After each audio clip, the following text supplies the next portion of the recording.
फेरि यो माथिको ठुलो चाहिँ हाम्रो घाँस गोदाम जहाँ चाहिँ हामीले रागाको लागि घाँस गोदामको लागि ढलान गर्दैछौँ।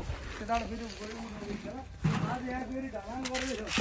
उहाँ एउटा आँखै नभएको बहिनी थियो बहिनी यता हेर्दा अब यहाँ चाहिँ सर्लक्क सबैले ढलान गर्दैछ र काम ठुलो जान्छ। हाम्रो ट्रेडिसनल सिस्टमले हाम्रो चाहिँ तलबाट 3 जनाले पुर्याउनु भएको छ, बिचमा यतिजनाले उहाँ माथि 1 2 3 4 5 6 7 जनाले माथि फेरि भाइब्रेसन हालेर गरेर आज यो करिब लास्ट हो। त्यो लास्ट हो छ।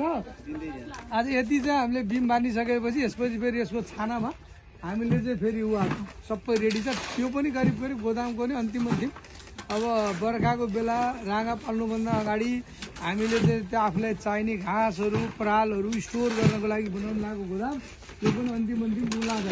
हाम्रो यो चाहिँ अलिकति अब ठुलो एरिया त थोरै गर्दै आउनु पर्ने हुँदाखेरि बाँसले नै बनाएर ट्रेडिसनल तरिकाले गरेको छ। ढलान गर्ने प्रक्रियामा हाम्रो प्राविधिक साथीहरूले चाहिँ विशेष गरेर यसको राँगाको यो के अरे खोरमा चाहिँ नचिप्लिने गरी बनाउनु भएको छ। र यो बाँस कति मोटाइ छ किनभने हरेक ढलानमा आधा इन्ची मोटाइ पनि हुन्छ प्रायः जसो गरेर। तर यहाँ कस्ट कसरी आज भोलि सबै ढलान भएर गइसकेपछि देखिँदैन।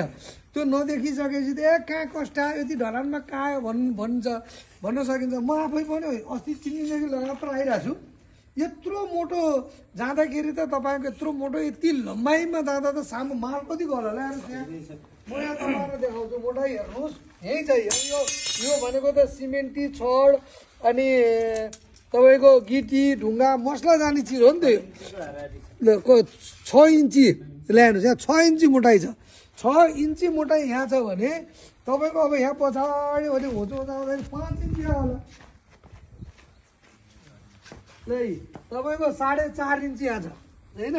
बिचमा 5 इन्ची भनेपछि यत्रो ठुलो खोरमा यति लम्बाइ भएको खोरमा हरेक खोरमा तपाईँको 6 इन्ची माथिदेखि तल 4.5 इन्ची बिचमा 5 इन्ची गर्दै सुलभ गरेर लिएर आउँदाखेरि कति माल जाला त भन्नुहोस् त। कति जाला सिमेन्टी, कति जाला गिटी, कति जाला बालु। अनि भोलिको दिनमा कस्ट के हो कहाँ लाग्छ। ढलान गर्दा त अरूले आधा इन्चीले नि गर्छन् भन्ने हुनसक्छ। त्यही भएर म 3 दिनदेखि लगातार भाइहरूले काम गरिरहेको छु यहाँ। अनि यहाँ सुलभमा यो सबै हुँदाखेरि चाहिँ मैले आफैले आएर राति यसो सोचेँ बाफ्रे यत्रो मोटो माल गइरहेछ। यत्रो मोटो माल गइरहेछ ठ्याक्कै तपाईँको 6 इन्ची माल गइरहेछ। यत्रो 6 इन्ची माल जाँदाखेरि त अनि कम मोटो छ त मैले भाइ प्राविधिक भाइहरूलाई मैले डिस्कस पनि गरेँ। भनेको दाइ यो राँगाहरू त ठुल्ठुलो हुन्छन् पछि हेभी हुन्छन्। अनि त्यसपछि चाहिँ त्यो एउटा मात्रै हुँदैन यहाँ त कयौँको सङ्ख्या हुन्छन्। टेक्दा फुट्दा गऱ्यो फुट्यो भने भोलिको दिनमा यो झन् अलि राम्रो हुँदैन। र फेरि अलिकति सुलभ राम्रोसँग पिसाब सर जाने भएन भने भोलि नालामा पिसाब बग्दैन भन्ने उहाँहरूले यो प्राविधिक रूपले गर्नुभएको छ। यसरी फेरि खाली राख्नु भएको छ। एक पिस उता गर्नुहुन्छ यहाँ खाली राख्नुहुन्छ फेरि यसलाई जोइन गर्नुहुन्छ। हिजोमा आउँदा त्यहाँ खाली थियो आज त्यहाँ जोइन गरिसक्नु भयो होइन। भन्दा हरेक चिज मैले आज बनाएको देखिरहेको छु। यो चाहिँ हाम्रा प्राविधिक साथीहरूले विशेष गरेर राम्रो तरिकाले बनाउनु भएको छ। तर कस्ट त छाना बनाउँदा नि कस्ट बढी नै जाने भयो। अब पिलर हाल्दा पनि बलियो नै जाने भयो। ढलान गर्दा कति जाने भयो त्यसैले यो चाहिँ अब थोरै जाला भन्ने चाहिँ देखिँदो रहेछ। भोलिसम्म बनेर देखिसकेपछि कहाँ यो त ढलानमा त एउटा आउला यति लाग्छ भन्ला अर्को आउला यति लाग्छ भन्ला भनेर म त 3 दिनदेखि लगातार हेरिरहेको छु। त्यही भएर आज आफैले इन्ची लिएर ढ्याक्क नाप्न आएको। त्यसमा चाहिँ मैले सबैलाई चाहिँ यो जानकारी हाम्रो प्राविधिक साथीहरूले गरेको विषयमा यो चाहिँ जानकारी मात्रै दिन खोजेँ। र म आफैलाई पनि मुटु चाहिँ ढुक्कु भएको छ यति धेरै पैसा जाँदो रहेछ भनेर। तर आँट्न चाहिँ आँटेको छु है। फेरि मैले अर्को पनि देखाउन खोजेँ साथीहरू हेर्नुहोस्। पहिलो लेयरमा यसरी भाइब्रेसन लगाएर जमिनमा भक्कै त भाइब्रेसन लगाएर थिचिएको छ। त्यसपछि यस्तो राम्रो सोलिङ यसरी सोलिङ हेर्नुहोस्। यो पहिला उता यो अर्को भागमा खण्डमा आएँ म। अनि यो अब तलैदेखि देखाउन चाहेँ मैले। यो सोलिङ गरिएको छ फर्स्ट क्लास सोलिङ हेर्नुहोस् है चट्ट होइन पुरै सोलिङ।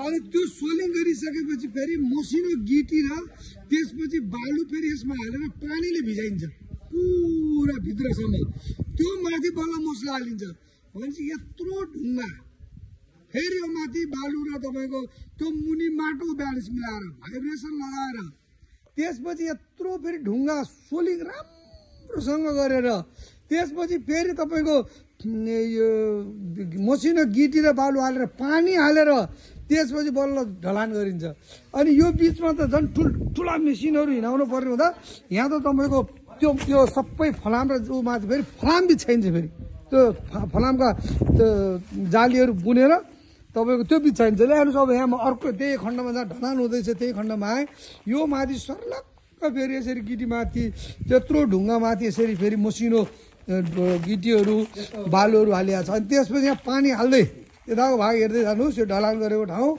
त्यसपछि यहाँ फेरि पानी हाल्दै यसरी पहिला यसलाई पानी खुवाइन्छ मजाले यसरी पानी खुवाइन्छ अनि यसरी ढलान गरिन्छ ल्याउनुहोस् अनि यो सर्लक तलदेखि माथिसम्मको यस्तो महँगो गिटी ढुङ्गा बालु सिमेन्ट अहिलेको महँगोकोमा तपाईँको कस्ट कति होला भन्नुहोस् त अनि यसको जम्मै निकाल्दाखेरि साधारण रूपले त्यो साधारण पनि बनाउन सकिन्छ अरू साथीहरूले हाम्रो प्राविधिकहरूले गरेको मात्रै सबै राम्रो हो यो चाहिँ उपयुक्त हो भन्न खोजा होइन मलाई चाहिँ उपयुक्त लागिरहेको छ किनभने लामो समयसम्मको लागि पालन गरिसकेपछि अब 50औं वर्षसम्म गर्नको लागि त तपाईँको उहाँहरूको कुरो पनि ठिकै हो एउटै राँगा भोलि बढेर 5 कुइन्टलका हुन्छन् 6 कुइन्टलका हुन्छन् अनि यहाँ त सङ्ख्या बस्या हुन्छन् एकैचोटि आउँछन् घचक्क बस्छ अनि फुट्यो भाँचियो भने पनि धसिन्छ बिग्रिन्छ राम्रोसँग सुलभ मिलेन भने पिसाब बग्दैन नापेर मैले तपाईँहरूलाई अघि देखाएँ यहाँ सर्लक्क पिसाब तलदेखि माथिसम्म जान्छ अनि आएर ट्याक्कै यहाँ बक्से ल्याउनुहोस्